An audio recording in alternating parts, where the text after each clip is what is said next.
Welcome to Counterculture-Wise, a Stormcat production, with your hosts, Melanie Hope and James Monis.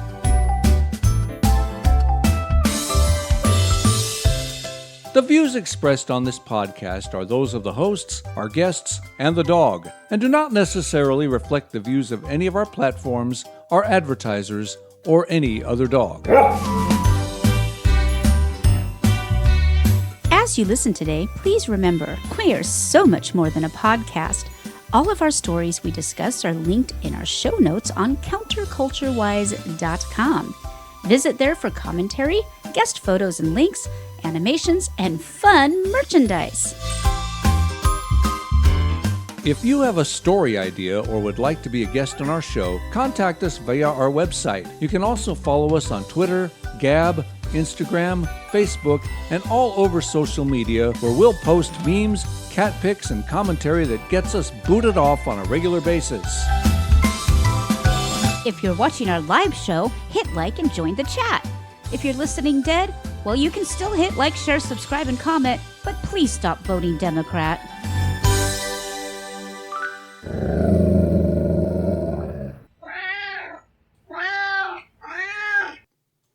And with the meows of the Macky Meow, we enter yet another Counterculture-Wise. Hello, hello, hello. We tried to go live. It did not go well, so here we are. Not so live, but we're in the fabulous Counterculture-Wise studios out here in the middle of the woods deep in the heart of Texas. Where the sages in bloom is like perfume. Ah. Reminds me of the girl I love. Oh, boy. You know, I like the blue bonnets, so...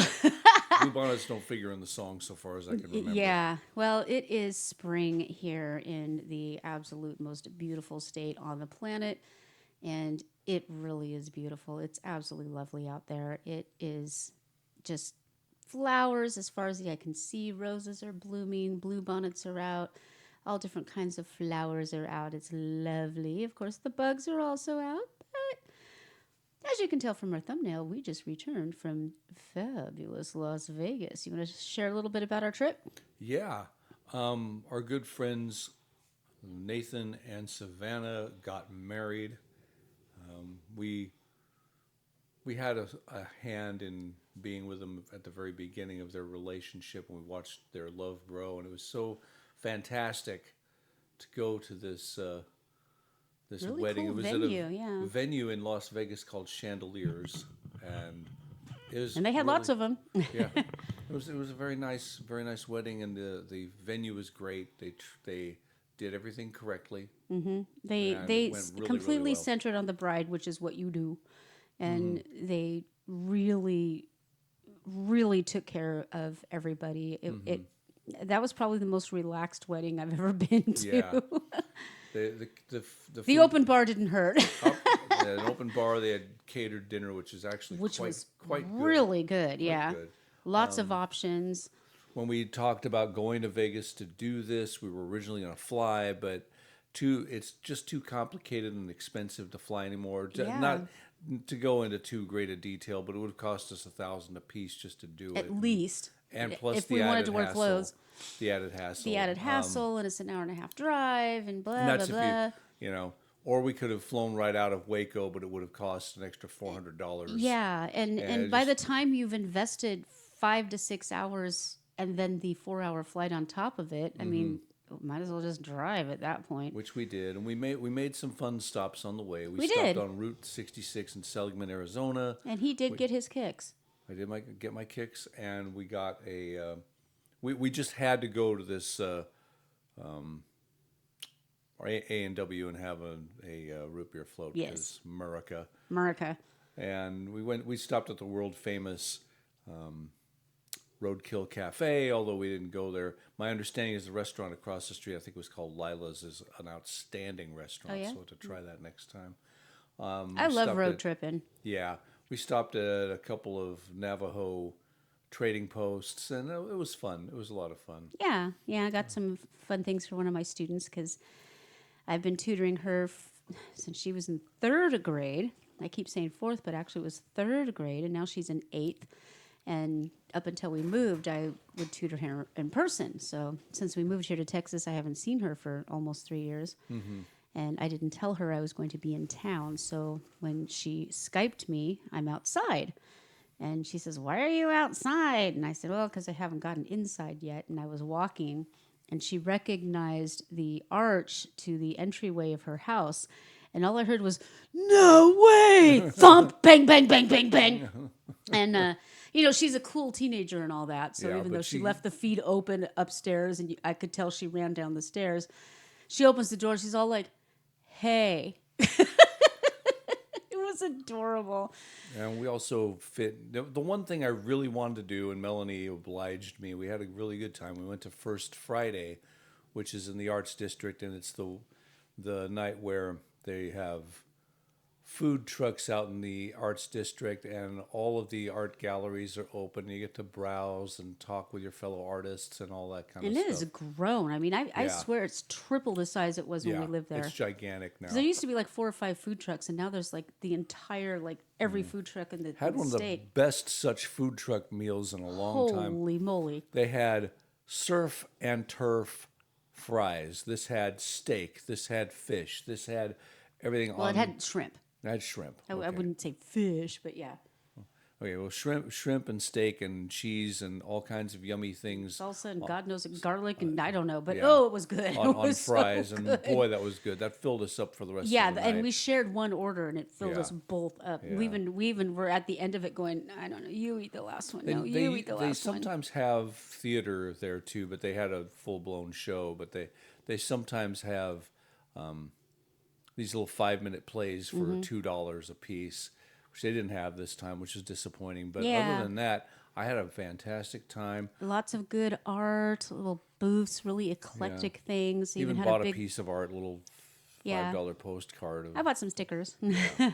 ran into an actor friend of mine from when we did, I think it was Macbeth. Yes, Macbeth, and lots of fun. We went to see Josh Firestein, who is regular on Louder with Crowder. We saw his comedy act at I forget the Wise name of it. Guys. Wise Guys, and before that Downtown. we went to a brewery that opened since we had left called Abel Baker Brewing, and they have this atomic duck motif. You tell them about the atomic duck and what Well, that's apparently the about. legend of the atomic duck is that when they were doing atomic testing in the deserts of Nevada, the very first blast, the only survivor was a random duck that just kind of shook himself off and waddled away. So they have this whole duck motif, and if you order a flight, which I love doing because I like samples, they give you a little rubber ducky, and they had a whole basket of rubber duckies and all different shapes, Had sizes, and some kind of dark ale. I don't remember. It just was really good. every beer I tried, because I tend to like darker beers. So I got one of the espresso roasts. I got a chocolate. I got their Hefeweizen was good. Not as good as Sin City though. That is still by far my They have an favorite outstanding Hef. We love micro brews. Yeah. Something that Yeah, that we're from Vegas Seattle. has- What can we say? Yeah. We went to another place we used to go to. There was a brewery that didn't work out so well. Yeah. But that's another story for another time. That's gonna be a customer service skit, I'm sure. Yeah. That was some pretty it heinous customer yeah. service. It was That bad. was the only negative experience, though. Yeah. We went to the Mob Museum. I had never been before. He got to see all the good stuff. Yeah.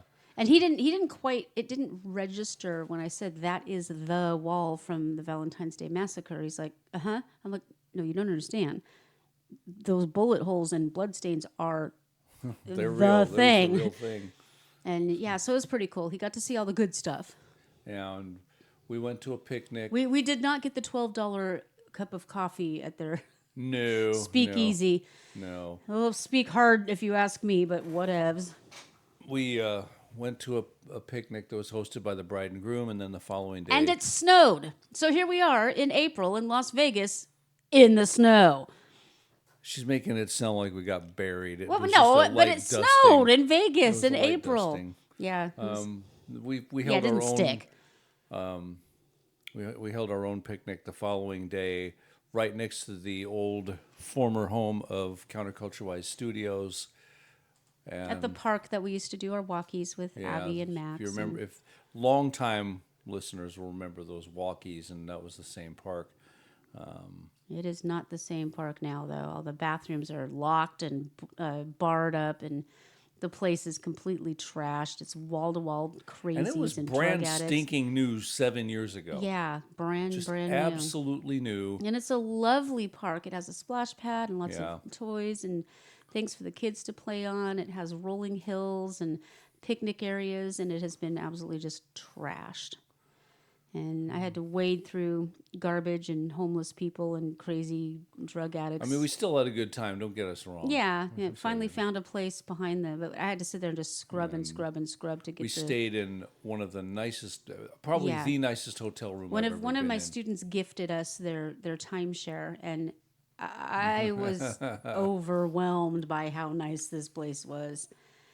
And since we were there for almost a week, I mean, Well, 4 4 of days. those days were driving, but wow, full kitchen, beautiful bathroom. I View of the strip like from the window. boom, you open the door or open the window. There, I mean, we had all the best of the best. Never made it down to the pool or the hot tub though, because it snowed. I had a whole suitcase full of shorts and tank tops, and we ended up I think if we'd stayed there another few days, we might have made it. maybe, yeah, we're like We spent wearing a lot of sweaters time and with our hoodies friend and socks. Beverly. We got to meet with our friends who have been on our show before. Mm-hmm. Kevin Kiefer and his wife Jennifer. That was one of the last things we did before we left town. We had And the coffee Getters, with them at they've the, been on our show too. The Doberman Rescue folks.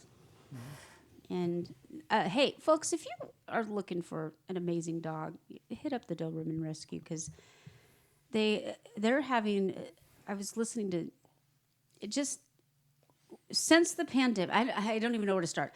Since the pandemic, a lot of people, a lot of awful, evil, nasty people have just basically abandoned their dogs. And it's gotten to the point where there aren't enough foster homes, there aren't enough adoptees, there aren't enough resources, and they're actually having to turn away these beautiful dogs that just need forever homes. And, if you have space in your heart and your home, do consider adopting because there are a lot of needy dogs out there. So I'm just going to put that out there because that's one of our soft spots too. Yeah, definitely. So we visited a couple of our old haunts. We had a genuinely good time. The one thing we did not do was go to a casino. We were planning to actually go to one of the locals casinos Yeah, that I we was used to I was go willing to to. blow $20. Yeah. We used to go to Barley's all the time, and Really good customer service, Yeah. really good food, and seriously, $20 you could be in there for 2 hours and just be entertained. yeah, but we never made it. I got my hair cut.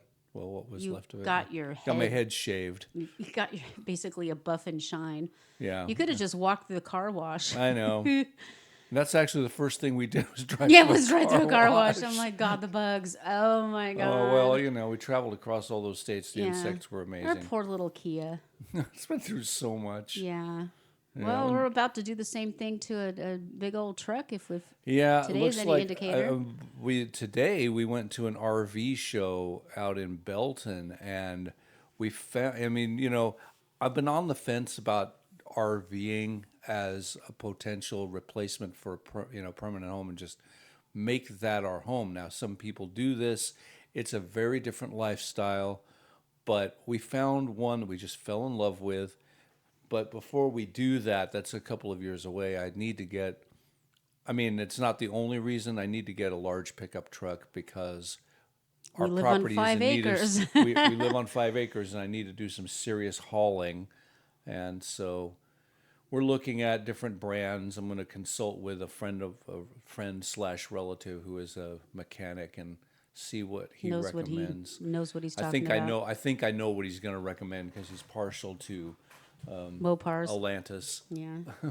Or what do they call the Chrysler now? Alliant. I don't know. I what have they- no idea. They changed the name. Why to they it. do that?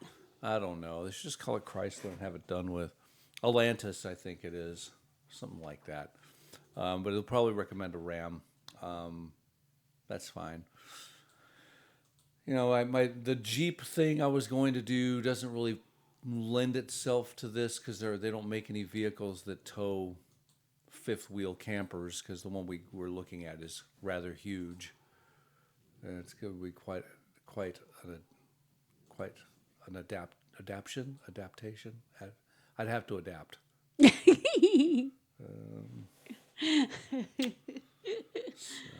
That's the update on us. Anything else we forgot? Oh yeah, we had a killer brunch today Oh, we did have a really good brunch. Yeah. after church. So I had fish and chips. I don't know if that counts as brunch, but it was during brunch hours. okay. Well, the food was amazeballs. There's a place called the Gin, also in Belton, and it's an old cotton gin that got converted into a restaurant complex. So they have really good food. And sadly, I did not make that connection. And they have, what were the things? They were called cotton balls. Cotton balls, yeah, and they're at first like, I don't want cotton balls in my food, but no, it's they're fried chicken balls with. Let me rephrase that. Yeah, balls of. They'd fried have to be chicken. rooster balls, not chicken balls. They deep fried with jalapeno and bacon, and they're absolutely And cream cheese. They good. were like insane. Yeah. Yeah, like jalapeno poppers with bacon and chicken. and they're like absolutely insane. Well, I guess and that was jalapeno just poppers part of tend to it. have It was bacon. it was part of a egg scramble I had, a skillet. potatoes and the whole bit. Potatoes Yeah, and and my fish and chips were perfect. I mean, they Yeah. were nice, big, chunky pieces of cod and nice light beer batter and lots of vinegar and even the tartar sauce was good. And I'm a I have tartar a feeling sauce that snob. that was made in the kitchen and not in a factory. Yeah. in a bottle. And then our waiter was also great. He was attentive, but he was also fun and conversational and might be going off on an endeavor of his own. Apparently his family owned a seafood restaurant, so I'm kind of asking him if he'd like to be on the show. Maybe we'll see. I told him we will shamelessly plug whatever he's doing up there, so that would be a fun person to have on. He says he's not interesting because all we talk about is fishing and golf. I'm like, there are entire channels devoted to each one of those. I'm not really into golf or fishing. I know, so we'd learn something. Yep, that's true. That's true. Well, we didn't start the day with talking about dead people, so let's talk about dead people. All right. Well, First of all- Louis Gossett Jr. Yeah, now I know we're a couple of weeks late on this one, but as you can tell, we've been traveling and trying to get our equipment to work and all that good stuff.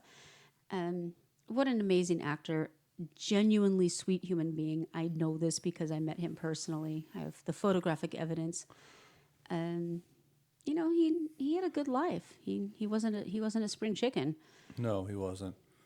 That I think by far, and I know it's kind of, eccentric, by far my favorite movie was Enemy Mine. I've not seen that, but I did remember him being on. Was it him? No, I don't know if it was him or not. But anyway, Officer and a Gentleman. He was really good in that one. You know what? good. I haven't seen that movie, so we need to watch those two movies back to back. Let's do. Let's do that. And then, of course, RAH. And you know what? This is the coolest thing because now O.J. Simpson can rest knowing that the real killer is dead.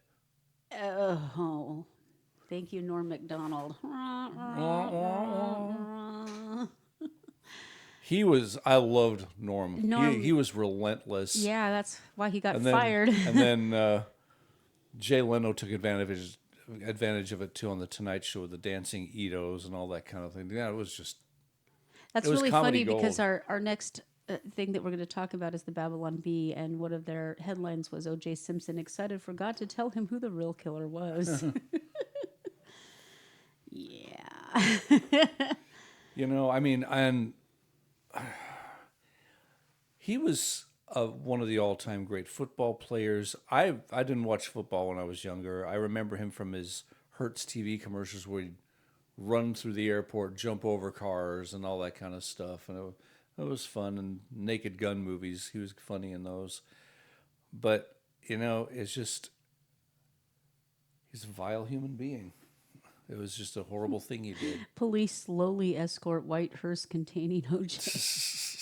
There's no end of jokes. Yeah. No end of jokes. Chuck will be making an appearance, just not on this particular podcast, but do check our Holy Crap, This Is Actually Happening website,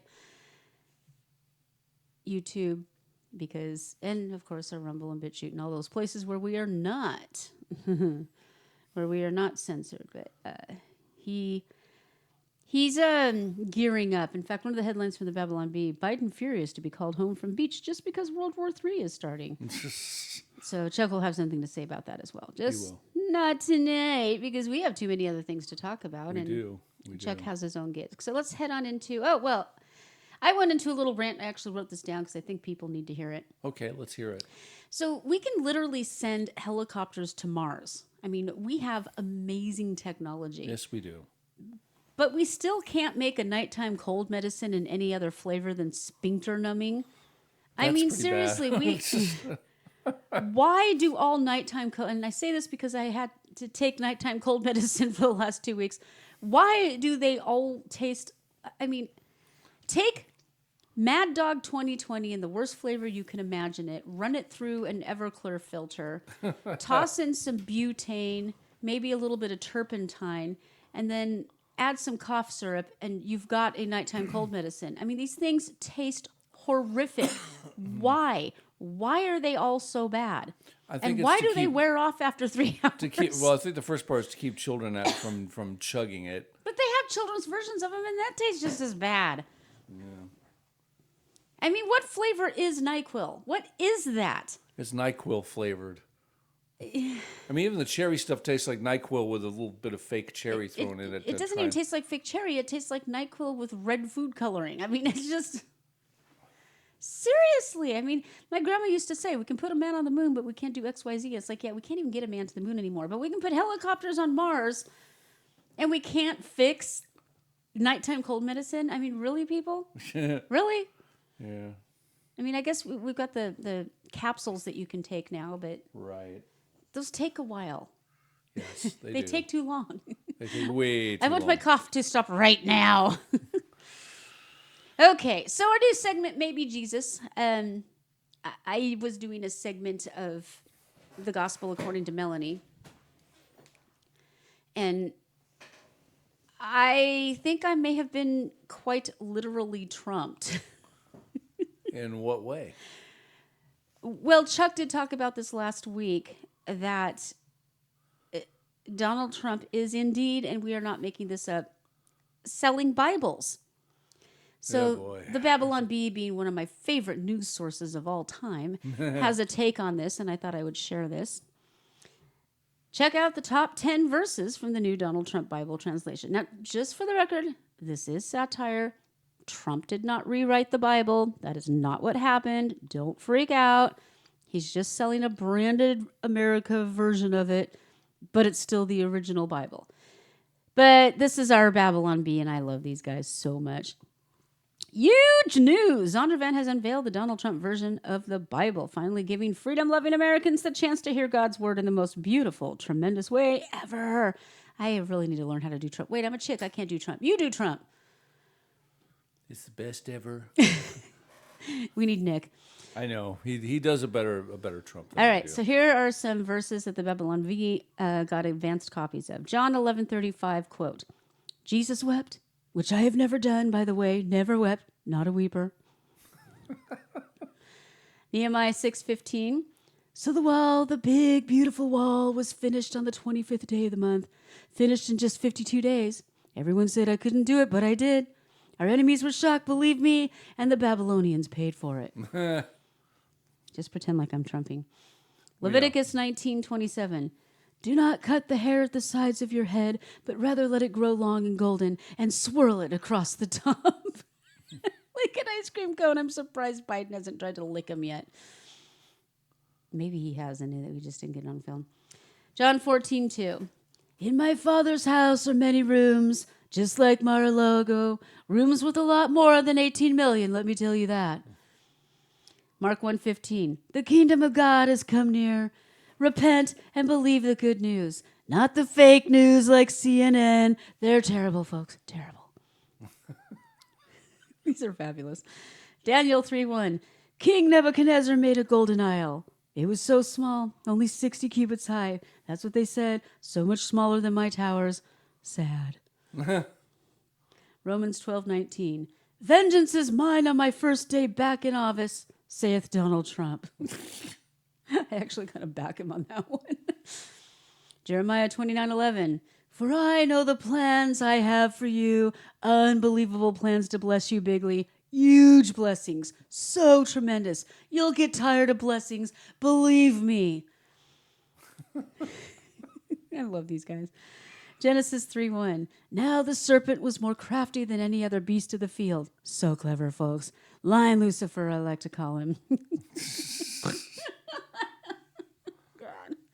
Crazy woman. I love that they use that when he tells the story of this. The song about the snake. Yeah, I have that on my playlist. Oh, crazy woman. They take it out of context and they apply it to his opponents. 2 Corinthians 5:17. Therefore, if anyone is in Christ, he is a new creation. The old has passed away. Behold, the new has come. So much winning. Everyone says so. Anyways, they had a lot of fun at his expense. They sure I did. do appreciate that very, very much. Mr. Ranger wouldn't like that, Yogi. I'll go ahead and do it, sure. This is going to be fun. Wildlife officials in North Carolina are warning residents to be aware of an unusual potential household hazard. Bears waking up under the house. Oh, dear. Help, so that means help, here come the bears. Does that mean they slept there all winter? Yep. Justin McVeigh, a district wildlife biologist with the North Carolina Wildlife Resources Commission, said officials have noticed an uptick in recent years of bears making their winter homes under houses and decks. How would you not notice a bear under your house? Because he's asleep. He's snoozing, dude. But I'm pretty sure I would know there was a bear under my house. When people think of dens, they always think of caves, McVeigh told WGHP. That's not really the case. He said bear dens are also sometimes found in crawl spaces and backyard brush piles. There's probably a bear out in our backyard for all we know. Well, I saw a coyote this afternoon. Sadie chased it off. Meep. The whole time I'm yelling at her. I could hear you. Chase the coyote. I could hear you. The coyote's like, hey, I'm the same size as you. Hey, no, go away. Let's play. Yeah, no. When I started, we'll talk about that again in a minute. Yeah. When I started out here 12 years ago, I may have gotten 1 or 2 calls about it. He said, now we probably hear about 10 to 15 of those cases. Oh, wow. He said wildlife officials might evict the unwanted squatters depending on the time of year. He said officials are hesitant to relocate mother bears with very young cubs. Oh, but man, I would not want them coming out from under my house because they'd kill me. The fun part of the job is to convince a homeowner that it's okay to have a bear under their house. Hey, it's okay. It's just a bear. No big deal. It's just Yogi. He said bears usually vacate their winter dens voluntarily around late March and early April. California's Bear League, BEAR League, shared a video in January of a bear being evicted from underneath a North Lake Tahoe home. The Bruin had accidentally been barricaded into the crawl space by a handyman who installed some wires. Whoopsie doodle. He must have done that after the So, fact. more about this coyote. Apparently, I thought they were lone animals. Maybe I watched too many cartoons, but I guess they travel in packs, and you postulate that maybe, just maybe, the dog was being lured into a dangerous situation. Yeah, so that's actually a thing. Coyotes lure and kill dogs. Let me see if I can bring this over here. Oh, okay. Well, this says no. So let's see. Maybe I'm wrong. Because I was told that what they do is they act like they're dogs and they go into play mode, which Sadie would be all about. And all right, so let's see here. We humans have a strange urge to create monsters. For many, it's not enough for believe. Oh, please, just give me decent grammar. It's AI. It's all written by AI Predators these that days. hunt prey. We have to also project strange, sinister, and even supernatural forces onto the creature. Yeah, I don't care. Conversion is none other than coyote, 25-pound omnivore. That was way more than 25 pounds. It was the same size as Sadie, and she's like 45, 50 pounds. Right. Often seen in the suburbs where it eats a diet containing mostly rodents. You likely heard about how coyotes are vicious beasts who come up with complex, cunning plans to befriend innocent dogs, and also complex and cunning fans to catch roadrunners. They're quite good painters, though, I must say. Yes, they are. When the dog thinks it has made a friend, as the legend says, the coyote will lead it back to a den where a large pack of vicious coyotes leap upon the dog and eat it. Well, that's not what I heard. I heard that they play with him in a circle until they're far enough away from you that they can get to it. Oh. No matter how many times you've heard a version of the story, it's not true. Coyotes do not live or hunt in large packs. This is actually reassuring. A coyote family usually includes just one pair of adults in their young of the year. While the family does occasionally work together to hunt, they usually prefer to hunt alone, and they never hunt in the large groups of 10, 20, or 30 animals. Okay, so this person is obviously a coyote advocate, so I want to know, my dog chased a coyote. And see what comes up. Coyote Behavior 101 for dog owners. This is a thing, apparently. How to protect your dogs from coyotes. So I'm getting mixed messages here. While coyotes are extremely intelligent, their minds don't work like human minds. They don't develop complex plans for the future, and they don't have a theory.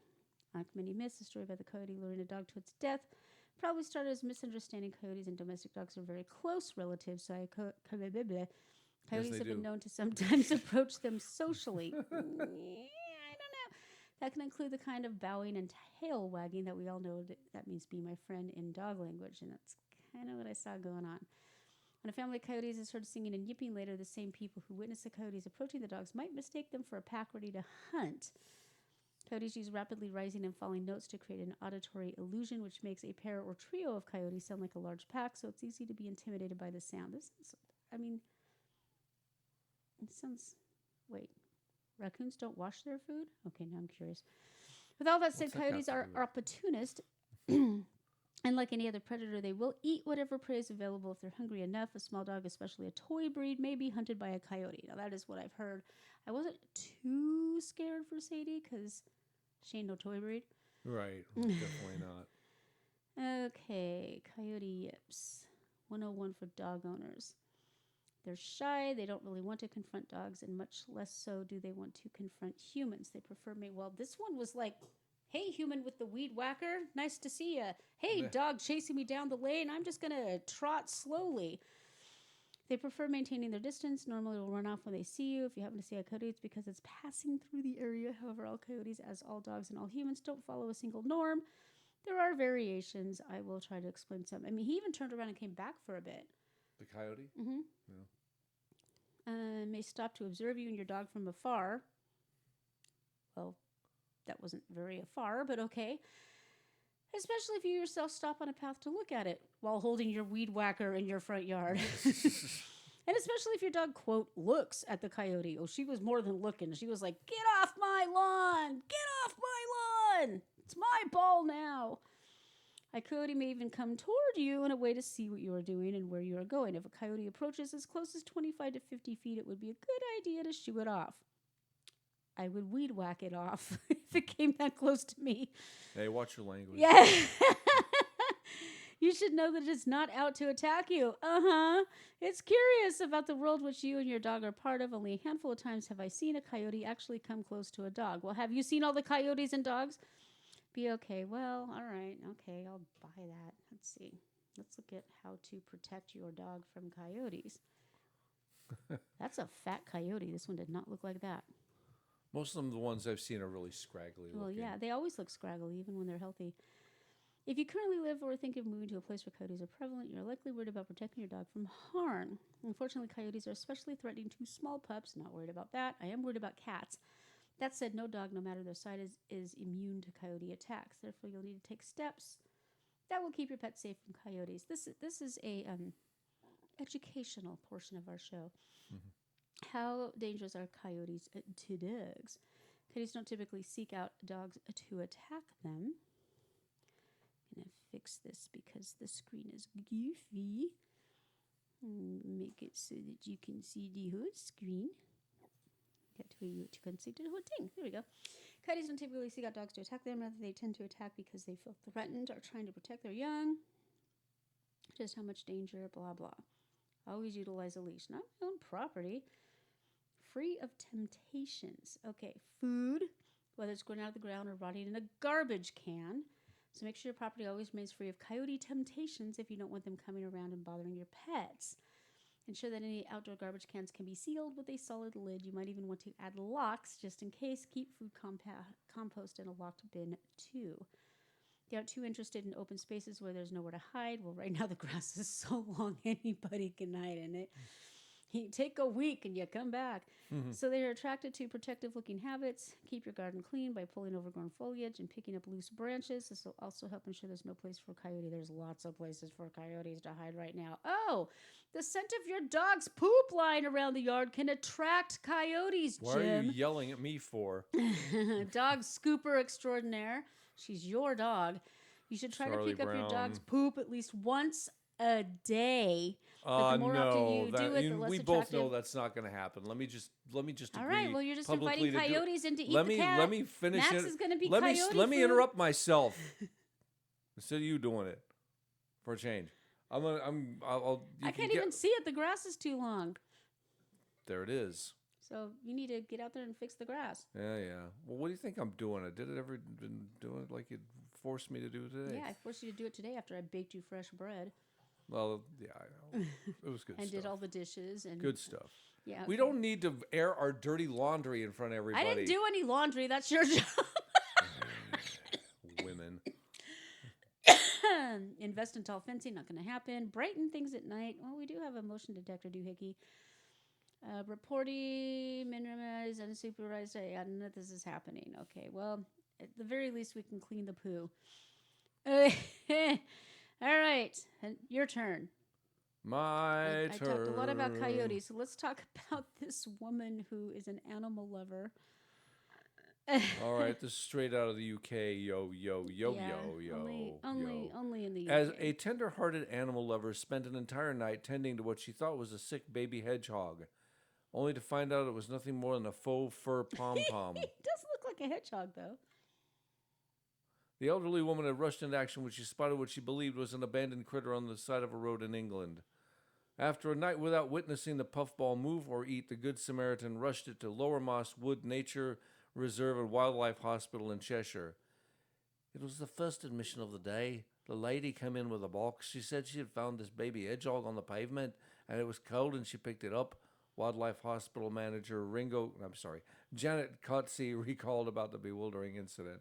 I was alarmed, as it's very early for baby hedgehogs, so I was a bit concerned. I took the box from her, took it through to triage, which is a separate room.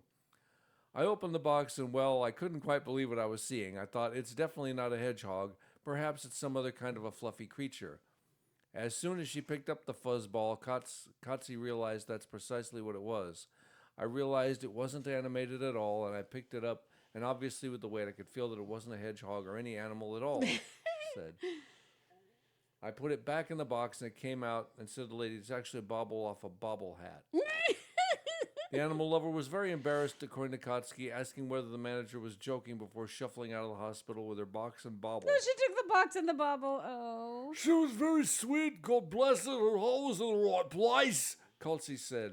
According to the hospital manager, the animal lover had made the mistake by simply not looking closely enough at the hat embellishment.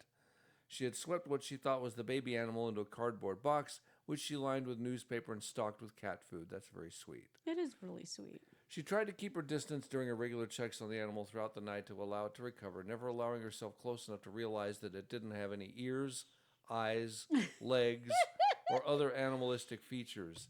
The weight Bubbly. The weight of the bobbly didn't seem to tip her off, although it was Kotze's first indication that she wasn't dealing with a hedgehog. I would have immediately known from the weight. A bobble weighs nothing, but bless her heart was in the right place, Kotze said. I don't think she'll make the same mistake again. I think she'll check next time. What are the chances that she finds another bobble?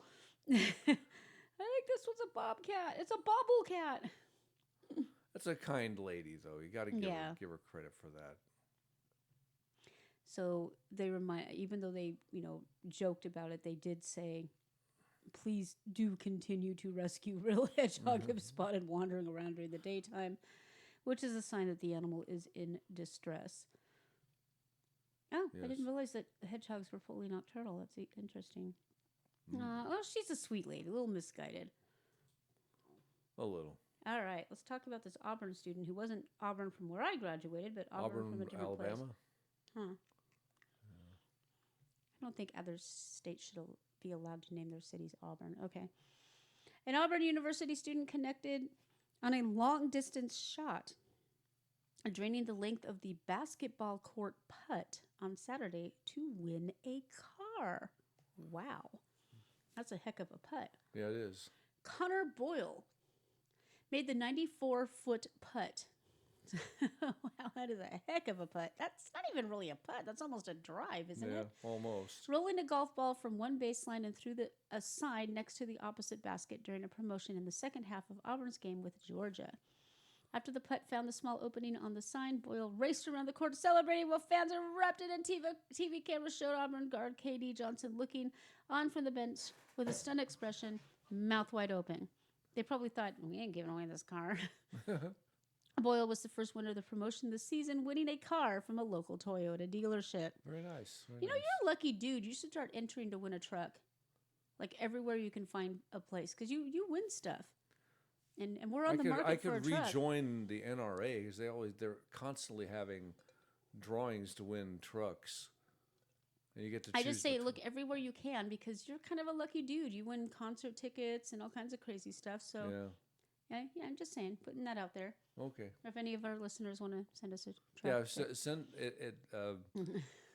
Send a Dodge F2. I'm sorry, a Ford F250 or a Ram 2500. Yeah, we needed to pull an RV so that we can take the studio's mobile. Okay. I'm just saying, you're a lucky dude. You tend to win stuff. So, I mean, you won me. Especially, yeah, that's true. Very lucky. The preferably one that's already fitted to put a RV in. We're not even picky about color. No, we're not. I'll even take a white car. You can always A paint white it. truck. You can always paint it. Yeah. All right. So, you won the car in a contest in 2023. It's the first time a student has made that putt since 2014. So 10 years. Wow. All right. So it's time. All right, we're back on a basketball field, only not. Basketball field. There we go.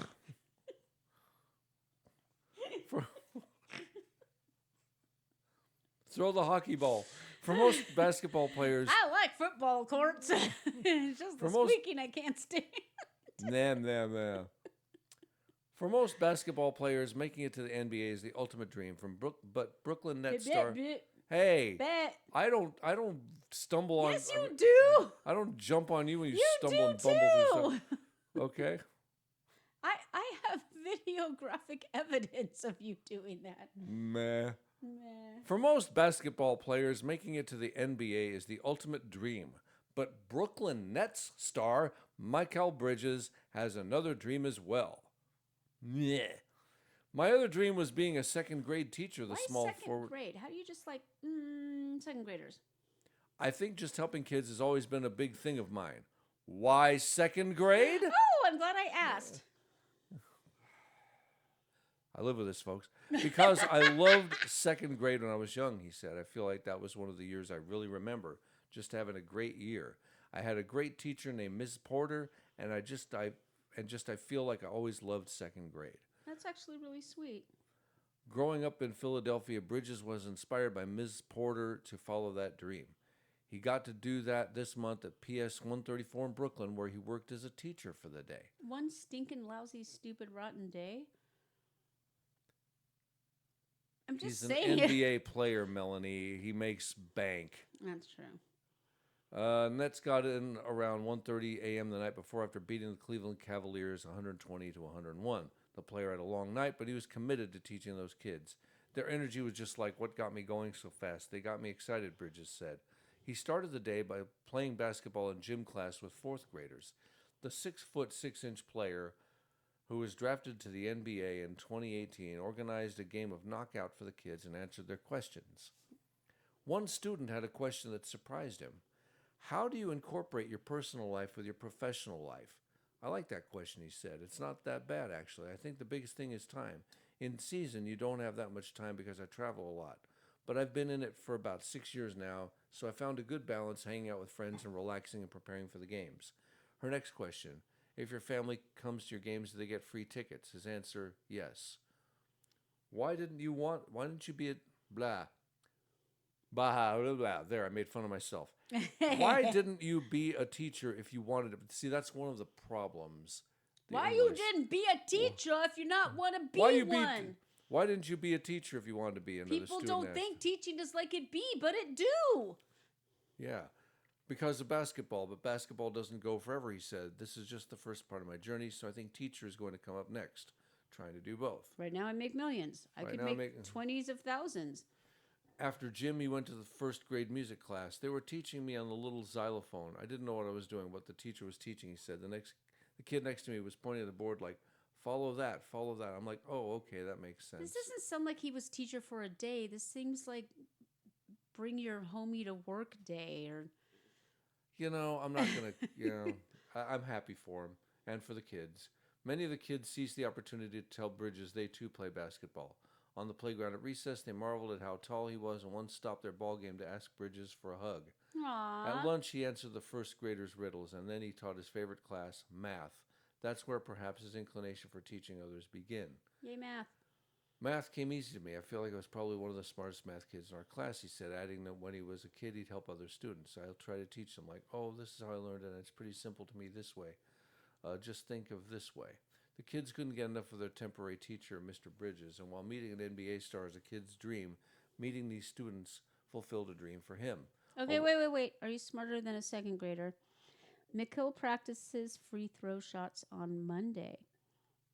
I'm assuming that say he gets 25 free throw shots. He practices on Tuesday and gets 10 more free throw shots. How many free throw shots did he get on Tuesday? I wasn't prepared for a math question. What? Come on, Mensa man. 35. I guess. I didn't really listen to the thing. I thought you were just reading an article. Why do you interrupt me for a math question? Know. The way this is written is he only got 10 more, so he only got 10 free throw frots on 1, 2, 3, 4. Because it doesn't say he got 10 more on Tuesday than he did on Monday. It says he just got 10 more, so he got 10 on Tuesday. That's like you're driving a bus, and 5 people get on and 4 people get off, and at the next stop 10 people get on and 3 get off. How many people are driving the bus? No, what's the name of the bus driver? Bus driver. A lot of days we're in school, he said, and we're with our teachers, and I think they just don't get enough credit because we're around them a lot, you know what I'm saying? And they help us become better people every day, and I think some are overlooked a little bit. Bridges says he hopes to become a teacher or even a principal after the NBA.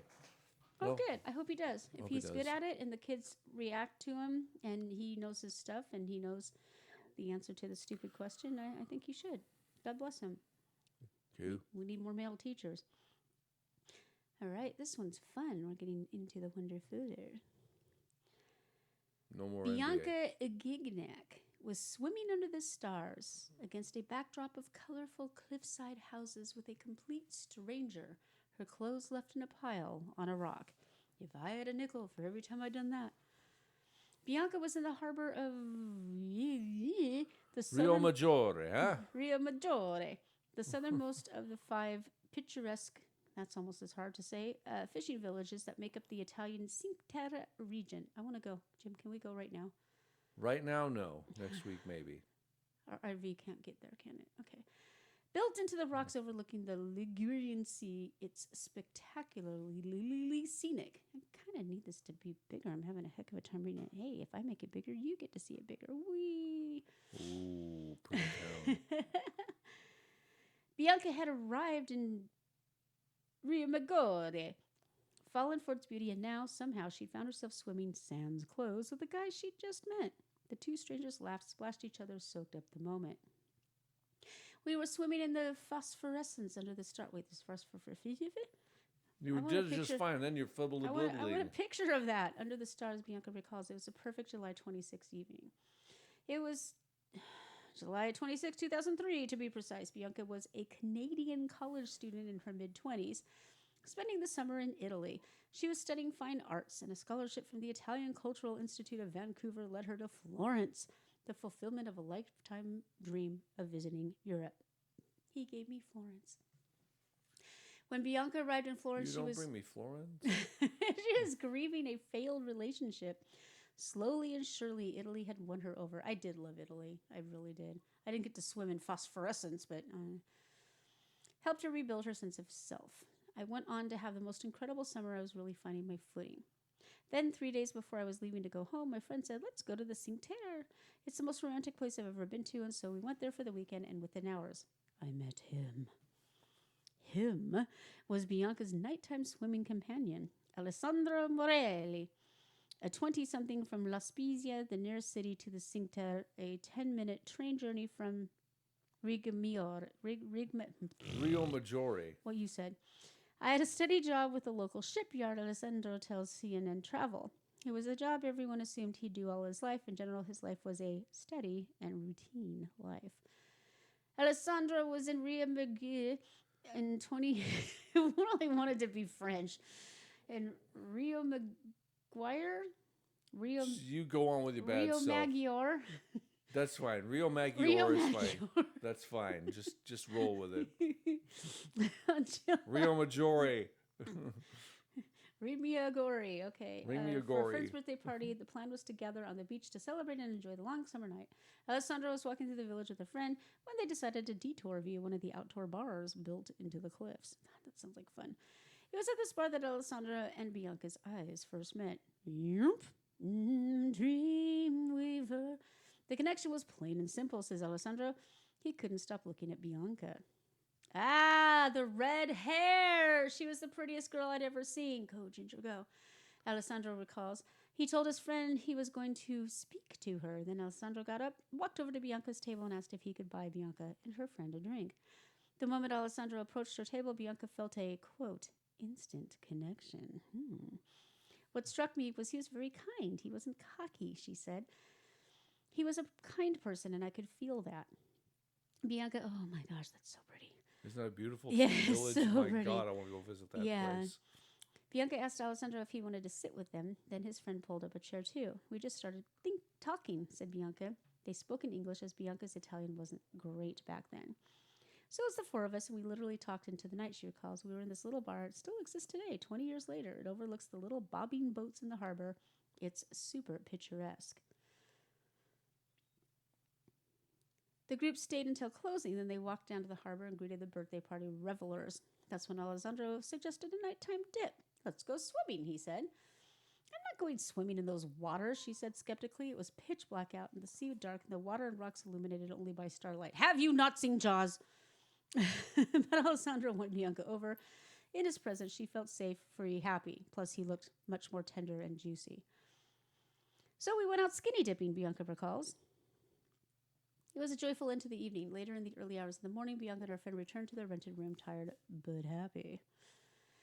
Then, mere hours later, the sun was streaming through the windows and there was a knock on the door. I was like, what's going on? Who's that?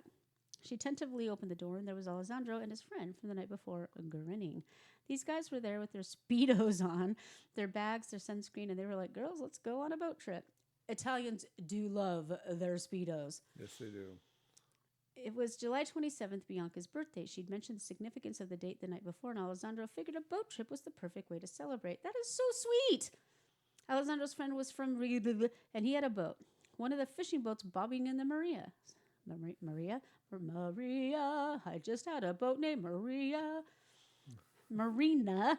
It's 1:00 at night. Marina. How do you solve a problem like Marina? So we are so getting Marina.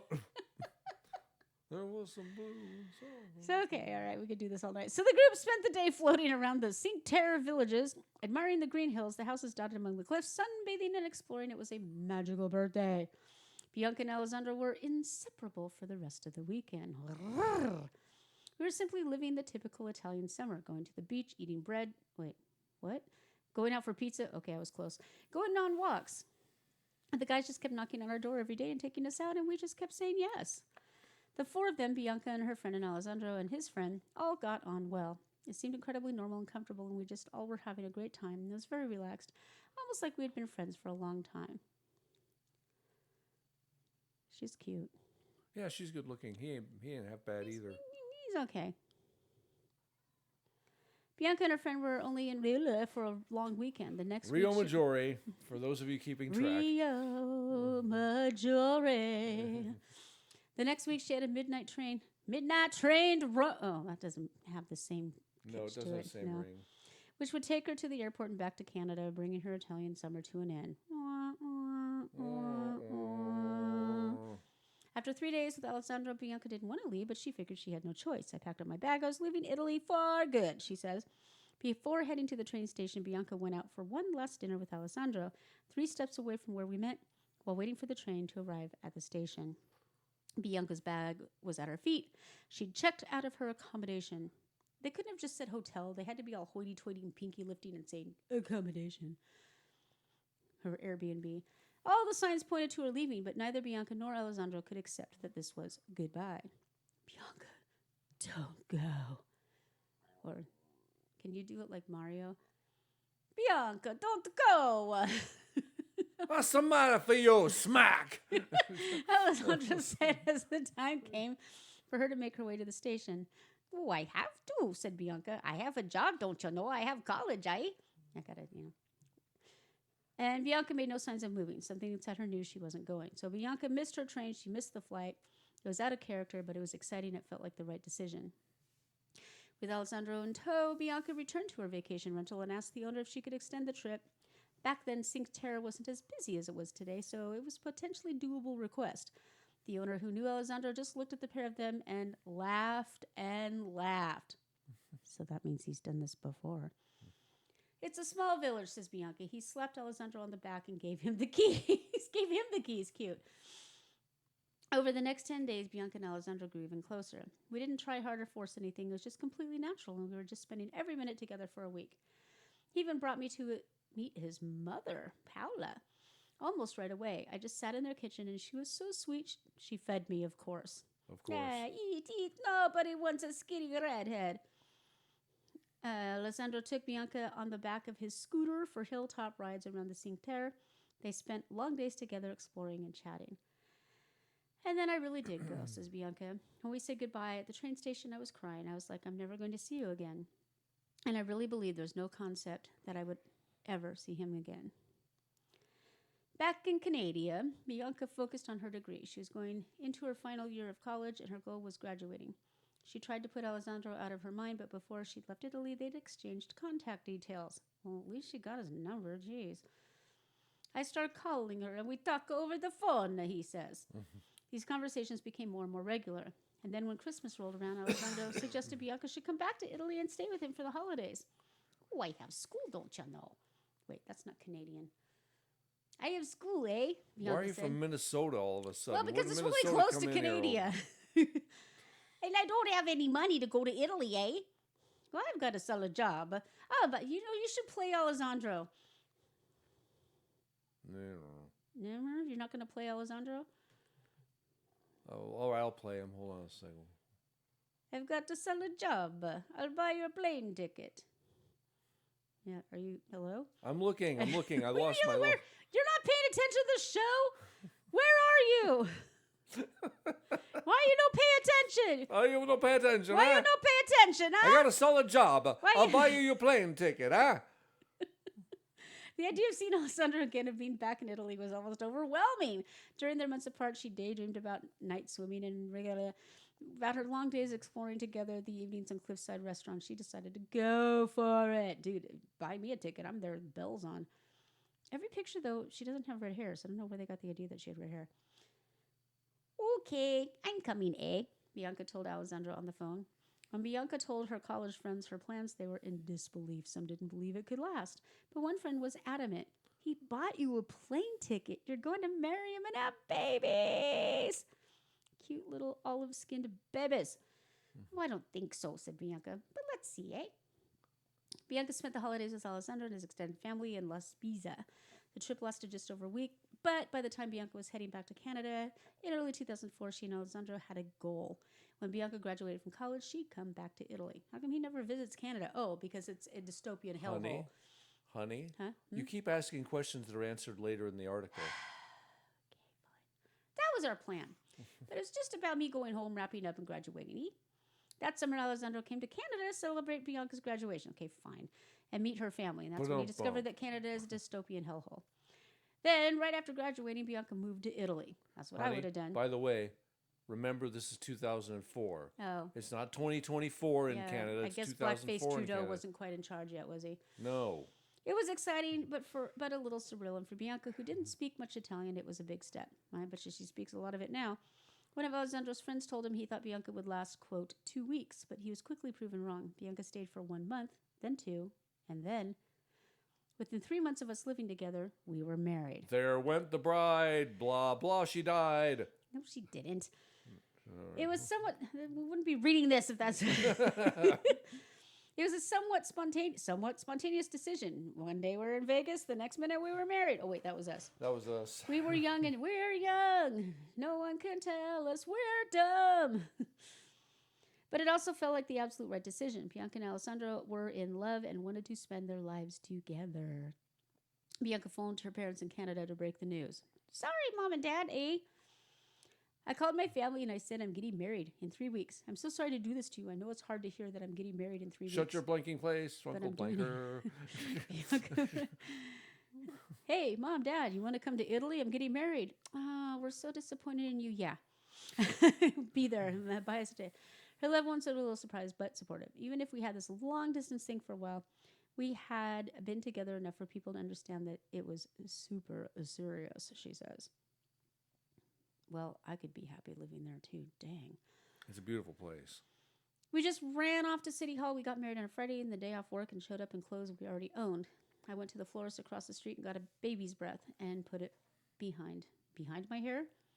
I'm just holding the flower behind my hair. Don't mind me. Derpty, derpty, derp. I live with this, folks. 24/7.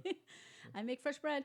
Alessandro's friend, the one who had been there the night before, the couple met in Rele, translated the wedding service from Italian to English for Bianca. Alessandro's family also attended and toasted their future, like my fresh bread. Bianca and Alessandro lived and worked in Italy for the next 2 years, including the period living with Alessandro's mother in her home. Bianca had been hesitant about moving in there, but everyone being under one roof allowed her to really bond with Alessandro's loved ones. All of his family lived there. His aunt lived upstairs. His uncle used to live downstairs. Wow. It was the family home that the grandfather built. So it was just this incredible experience for somebody like me coming into this whole culture and becoming part of his life. Bianca and Alessandro also spent a period living in an apartment, just the two of them. During this time, they lived in the moment, quote, just enjoying the now. Hey, I'm doing Alessandro, remember? Oh, sorry. Just enjoying the now. But they also learned a lesson that became essential to the relationship as they navigated cultural differences in the first months of married life. When you are in a relationship, you need to exercise the deepest patience. Even more so when someone is from a different culture, like those silly Canadians. And a different gender, trust me. Patience and understanding. You have to have that as a couple anyway, eh? Agrees Bianca. But when you're in an international relationship, it takes a lot more compassion and understanding, eh? Max agrees. I know we are in an interspecies relationship, but not the way you're saying. Bianca worked in a gelateria. I love gelato. Me too. Which she says was very stressful. Scooping ice cream? I'm so stressed. How dare you ask for pistachio? You don't understand. This girl can afford to fly to Italy. She's not used from to Canada. work. She's a little soft. She's a little shell shocked when it comes to working a real job. So but continue. She does credit that as the reason why she finally perfected Italian. Grazie, pistachio, por favore. In time, she could speak the language fluently, and she has acclimated to life in La Spezia. But after 2 years, Bianca and Alessandro were ready for a change. They relocated to Canada, to Vancouver Island. He did go back to Canada twice. God, if you had a choice between Italy and Canada, who chooses Canada? They marked this shift into a new chapter of their lives. We bought a house, and I was pregnant within a month because there's nothing else to do in Canada. We ended up totally building a life in Canada and having our daughter. This is way longer than I thought it was going to be. Yeah, this is a long and donking article, children. Company inspired. Wow. Okay. So, first 9 guests, people I met. So they made a business of taking people where they met. She's still not a redhead, though. And, I love that he's barefoot in these pictures. Commitment to pride toward work, Good-looking family, couple, grew up though. different. Yeah, they look good together. They look, well, I'd say they look happy, but he doesn't look like he's looking anywhere. But I do like that he's barefoot. They live in Canada ever since, aside from years spent living in Costa Rica. That'd be fun. Everything really does open up after you move to one country. Moving to others doesn't seem so daunting. I learned that about states, which is almost like moving to a different country in reality. Texas is it's its own country. Yeah. She's been to most corners of Italy. She speaks Italian. We have so much affection for Italy. We have so many friends there. Half our friends and half our amazing family memories are in Italy. They're half in Canada and they're half in Italy, because we really have lived this international family life, living 2 places. So they've been together for 20 years, and they feel grateful and proud. That's a really sweet story. It was a very, very long story. Very long story. Well, that's okay. You get to wrap it up with a golden retriever. I do. That is an amazing thing, being a golden retriever. So I've heard. All right. A wonderful Woggy who has fathered more than 300 puppies as part of the guide dogs breeding program has retired from the... Man, I would have given out. 300 puppies, really? Golden Retriever Trigger, that's a great name for that kind of a reproductive doggy. Yeah, he was firing left, right, and sideways. Has fathered 39 litters, doing the bow wow chicka wow wow, including one with 16 puppies in 2021, a record-breaking number for the charity. Wow, 16 puppies is a lot. That's a lot. Abby was part of an eight batch. 294 of his puppies have been bred by guide dogs, and 29 others have been born from his valuable collaborations with dogs. That's going to be my new euphemism for having sex. A valuable collaboration. Hey, Jim, would you like to have a valuable collaboration tonight? How valuable were you speaking about? With guide dog schools and other assistance dog charities. He looks happy. Yeah, I would be happy too. His final golden retriever litter was 5 girls: Jenny, Rita, Hermione, Sandy, and Indy, and 1 boy, Billy, who are 8 weeks old. Janine Dixon, head of breeding operations at Guide Dogs, says Trigger's wonderful, gentle nature and excellent health have made him the perfect asset to our breeding program. He obviously doesn't have hip issues. That is a very, very happy-looking dog. He obviously doesn't have hip issues that a lot of Goldens can have. Those hips are working great. We can't overstate the impact that Trigger has in helping us to provide so many guide dogs for people with sight loss. That is wonderful. We hope that in a few years his son Billy may join the breeding program to continue Trigger's legacy. Trigger will stay in Banbury, Oxfordshire, with his breeding dog volunteer Sarah Byrne, who will officially adopt him after looking after him for the past 7 years. Okay, so I have a quick question. Yeah, knowing dogs as well as I do. Does he know he's retired? And how are they going to stop him? You're retired. You won't get your Social Security if you... Ow! There he goes. Humpa, burn and love. Woo! Okay. Well, folks, that was news of the weird and wonderful. Stay tuned for This Is Why We Can't Have Nice Things.